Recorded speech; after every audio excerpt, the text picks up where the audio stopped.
Now continuing with Valiant here, I'm trying to get these gears to work. It's a 3-speed column shift.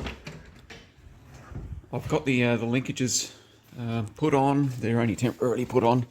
I've got the clutch pedal working.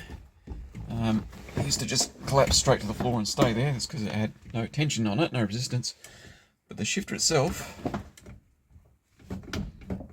and it was like this before I put any of the linkages on. Very hard to engage. I don't even know if that's normal. Unfortunately, I'm here on my own at the moment, so I haven't got someone to go under the hood here and see if there's any issue with the actual linkages on the column. I've just hit them with WD-40, but I'll just show you what I've done so far. So here we are. Here's the linkages now. I think that this one here is first and reverse, and you've got second and third up here.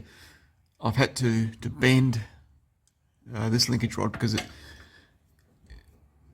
it just looked like it wanted to hit this linkage rod, and I also think it's touching the thrust fork over here, and that's causing it to be harder to shift or not shift properly. So I need a second pair of eyes and set of hands under here, or someone's up top trying to change gears so I can see what's going on under here. So I'll wait for my son to get here next week and we'll do that. But it's all on there. Now, if you remember me showing you that linkage with the pivot points, and there it is, it's installed up inside there. So that's all in, and you can see you got that linkage, one of the pivots, if I can get that in the right light, connects up to here, and then there's a rod that comes up through there that you can adjust and pushes against the thrust fork. So that's what's giving the clutch pedal its tension. Before that was there, the pedal would just go to the floor and stay on the floor. But you know, overall, underneath this car, it's got surface rust, but there are no holes. No holes, rust holes eating through the body of the car. So the underside, it's actually pretty clean.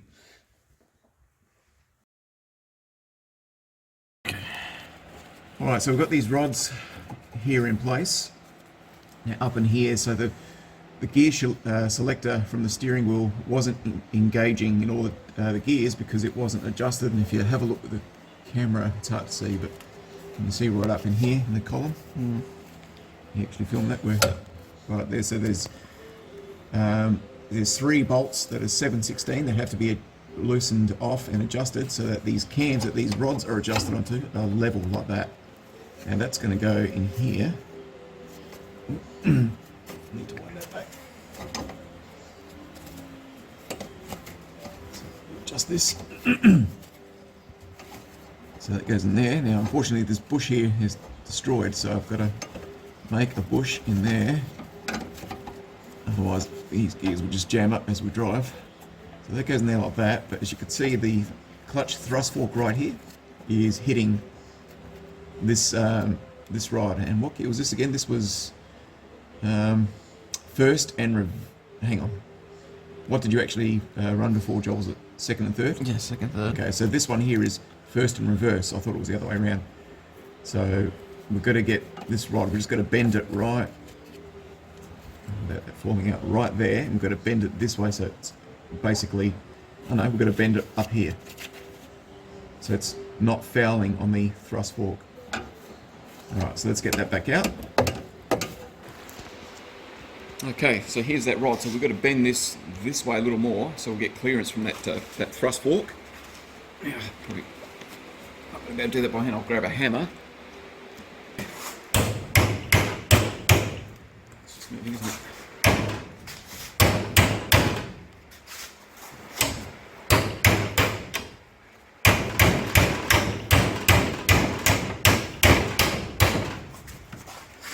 I don't know if that's done anything.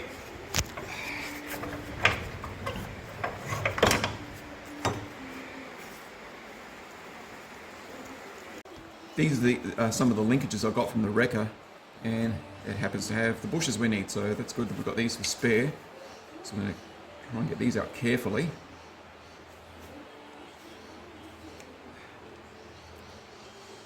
Without breaking them.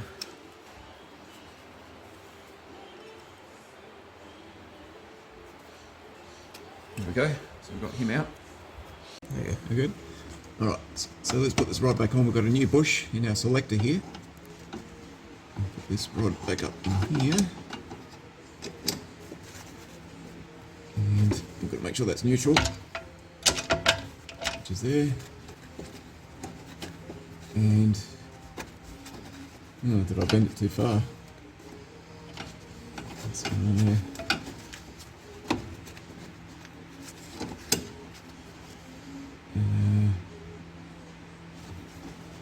So that's up there. Now that's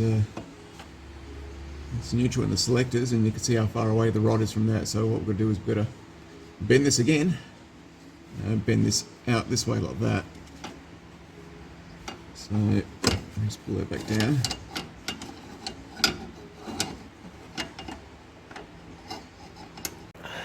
Alright, so we just had to bend this arm a little bit so that it wasn't fouling up and everything, so we'll just shove him back in here. And before we put split pins and stuff, make sure, oops, maybe that'll come back the right way. And that's nice. Okay, beautiful. Alright, so we've got our linkages set up there. It's only temporary with split pins and stuff.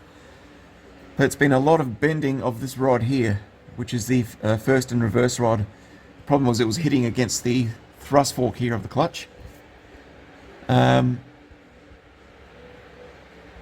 Okay, go for it, Joel. Put clutch in. Put it in first. Go up to second. Go up to reverse. Sorry. Straight down to first. Neutral. Go towards the dash and up. Straight down.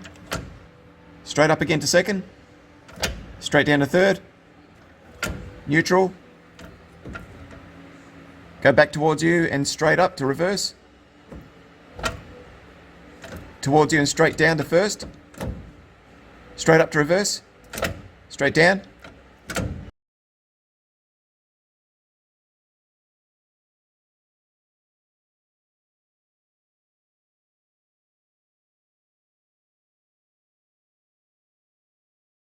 Neutral.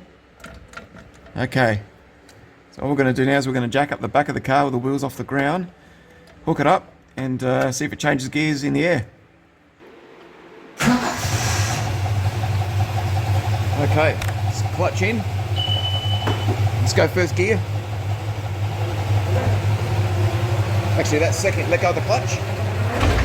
That's second gear. Clutch in. Go down to third. Clutch out. Foot on the brake. Okay, we've only got second gear, so it's just go back up to clutch in second.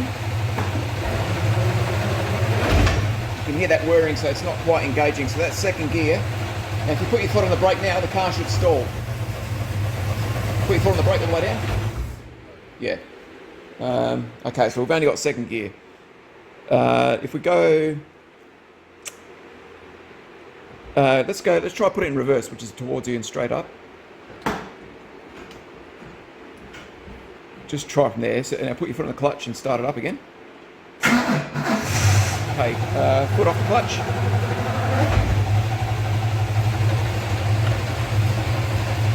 That's going forwards.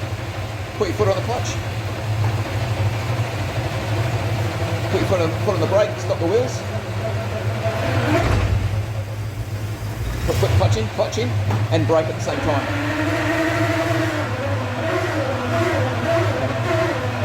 Take it out of gear. Okay, foot on the clutch. Just try, put your foot on the brake to stop the wheels. Try putting it in reverse, pull it towards you and straight up. No, out of that? No, that's still third gear. Okay, that's alright, let's turn it off. So I'm back under the car, and when we pushed this car out a couple of days ago, we've got the engine now, so it's just the gearbox sitting in here. we could hear this almighty like rattling and crashing under here, and it's basically the gearbox was just floating around while we were pushing the car out. You can see the tail shafts come away. It's not even bolted in. Here's the mounts here, these two nuts, or yeah, that are going through a mount at the bottom of the gearbox, but it's actually separated. So there's the only thing holding this gearbox in was when it's bolted to the engine and the tail shaft, but it's just not supported in the middle. It's like this car was just thrown together. So we're just going to take the gearbox out now. So we've got a gearbox out, and this is the cross member that supported the gearbox. It's upside down there, but you can see that mount. There's no bolts in there. See where there's two holes? So basically the gearbox is just floating around. So we're going to have to mount that properly when we put it back in. Let's get our gearbox out. Let's pull them out from under the car jowl. Grab a side each. Here we go. So now we can at least drain it. I'll clean it off, drain it, put fresh oil in there, make a new gasket for because I think it was leaking. It's hard to see, it was underneath. I think it's the extension housing. We've got to take this off, make a new gasket, put that back on. Oh, so we're going to drain the old oil out of the gearbox. We weren't originally going to do this, were we? This part of the job, but now we're here. So let's undo that sump plug. Just get ready to catch anything. Nothing. Nothing so far. Let me just reposition my camera. If you can tilt the gearbox without rolling off the bench, just forward a little, so just see if anything comes out. Just about there. Oh, what have we got? Nothing. Nothing in there. There'd have to be something. Okay, let's roll it back. That's good. Let's put the plug back in. And then what we'll do now is we'll zip this extension housing off. As the extension housing seal's getting a bit of a clean. So we've got the old gasket off there. We're going to make a new gasket.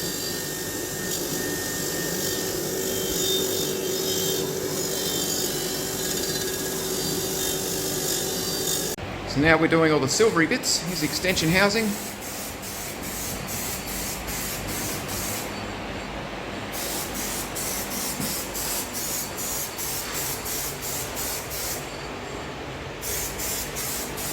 This is all high temp paint that we're using.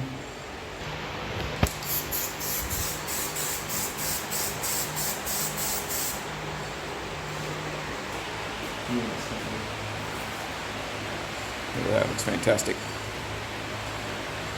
you want to cover a few speckles got on this one, if you want to cover that, I'll go over it again if you want.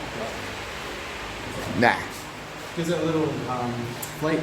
Oh, it just looks metallic. Yeah. That's all? Gives it a little metallic flake. No, that's fine. After a month's worth of driving, unfortunately, Yeah, this will be scratched up. Yeah. Or it'll just be covered in oil. Now we also found, see that little slit right there? When we first took that off, we thought, oh, it's been busted open or cut off something.